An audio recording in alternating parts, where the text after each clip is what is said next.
ये लोग 1 साल से लगातार हमारी रेकी कर रहे हैं। अभी भी हमें जान का खतरा है, कभी भी कुछ भी हो सकता है। और अपहरण और हत्या की नियत से वो 10-12 लोग लगभग, लेकिन थाना इस चीज को अलग तरीके से ये कर रहा है कि इनका आपसी विवाद है, पैसे का लेन देन है। तो थाना से हम ये जानना चाहेंगे, सरेआम ये लोग सोशल मीडिया पे हथियार का प्रदर्शन करते हैं भय बनाने के लिए।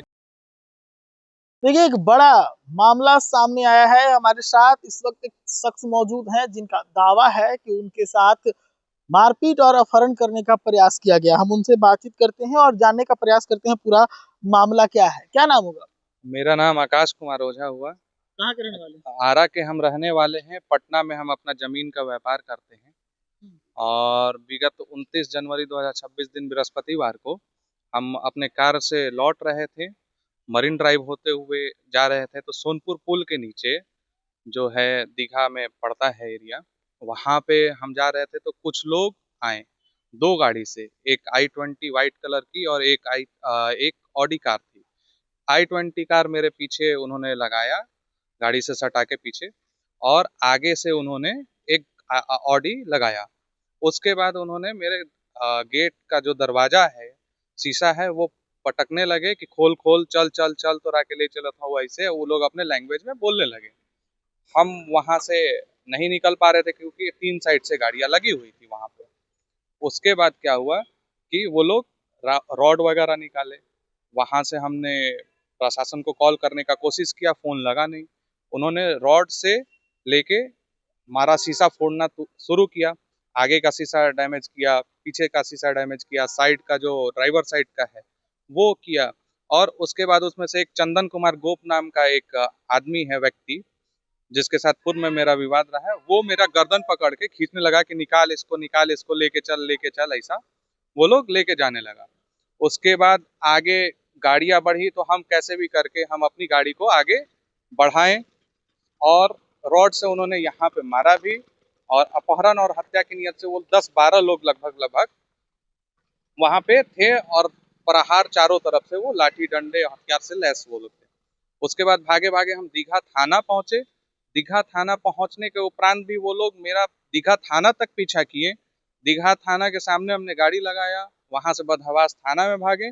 तो उनका मनोबल इतना बढ़ा हुआ था, फिर भी वहाँ 20-25 लोग, उनके लोकल आसपास के दीघा के ये लोग हैं, वो आए और हमारी गाड़ी का हवा तक वो खोले। दीघा थाना के सामने हमने सिपाही साहब से बोला, वहाँ पे आईओ एक बैठे हुए थे, उनसे बोला। वो लोग फिर मेरी गाड़ी को लेके दीघा थाना में आए, और हमें 2-3 घंटे तक हम वहाँ बैठे। उसके बाद हमारा मेडिकल कराया गया, और वो अपराधी थाने तक आया।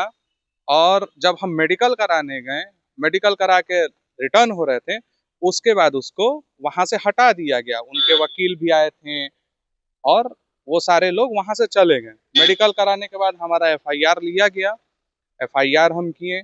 उसके बाद एसडीपीओ मैडम से हम मिले, लॉ एंड ऑर्डर 2 जो है राजीव नगर में बैठती हैं। उन्होंने कार्रवाई का आश्वासन दिया, थाना को भी निर्देश दिया, लेकिन थाना इस चीज को अलग तरीके से ये कर रहा है कि इनका आपसी विवाद है, पैसे का लेन देन है। तो थाना से हम ये जानना चाहेंगे कि सर, ये कौन सी मानसिकता हुई कि अगर किसी का पैसे का विवाद है या कुछ भी विवाद है, तो उसके साथ आप जबरन किसी का अपहरण करके और हत्या करके आप उससे पैसे का वसूली करेंगे। ये क्या सरकार ने कोई नया नोटरी निकाला है या कोई भी निकाला है ऐसा? तो हमें प्रमाण दीजिए या लिखित में दीजिए। प्रभारी साहब से हम ये कहना चाहते हैं। फिर हम एसएसपी साहब से हम मिले, कार्तिकेय शर्मा जी से, वो उन्होंने भी कार्रवाई का आश्वासन दिया, और आगे भी थाना प्रभारी को भी उन्होंने आदेश निर्देश दिया कि इस पे जल्द से जल्द कार्रवाई हो, क्योंकि ये लोग 1 साल से लगातार हमारी रेकी कर रहे हैं। अभी भी हमें जान का खतरा है, कभी भी कुछ भी हो सकता है। जब तक इन पे कार्रवाई नहीं होता है तो हम कैसे मान ले प्रशासन हमें सुरक्षा देगा नहीं देगा, हम पलायन करें? अगर नहीं दे सकते तो बताइए, हम लोग पलायन करेंगे, व्यापार हम करना छोड़ देंगे, यहाँ से जाके किसी दूसरे प्रदेश में रहेंगे। और ये लोग ऐसे प्रवृत्ति के लोग हैं कि इनके ऊपर और भी ऐसे कई सारे मुकदमे दर्ज हैं। अपराधी प्रवृत्ति का आदमी है चंदन कुमार गोप, और ऐसा कृत्य पहले भी कर चुका है। सरेआम ये लोग सोशल मीडिया पे हथियार का प्रदर्शन करते हैं भय बनाने के लिए। ये सारा डिटेल्स हम एसएसपी सर को दिए, एसडीपीओ मैडम से दिए। एसडीपीओ मैडम ने निर्देश भी दिया आगे, लेकिन अब थाना प्रभारी साहब से या थाना से हमें बस यही मांग है कि भाई या तो सुरक्षा दीजिए, नहीं तो कहिए जो फरमान निकला है सरकार का कि कोई कैसे भी वसूली कर सकता है, तो हम लोग अपना पलायन करें, हम लोग अपना दूसरा व्यापार करें।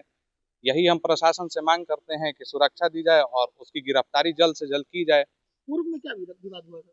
पूर्व में हमने इन पे पहले केस किया था, इन्होंने हमसे पैसा लिया हुआ था, हमने 20 लाख का नोटिस दिया, तो इन्होंने क्या किया कि मेरा एक अग्रीमेंट पेपर इनके साथ था, वही अग्रीमेंट पेपर पे इन्होंने फर्जी तरीके से सब कुछ ओवर राइटिंग करके ये हमारे ही एग्रीमेंट पे हम पे ही बोल रहे हैं कि दावा कर दिए कि पैसा का लेन देन है, ये है।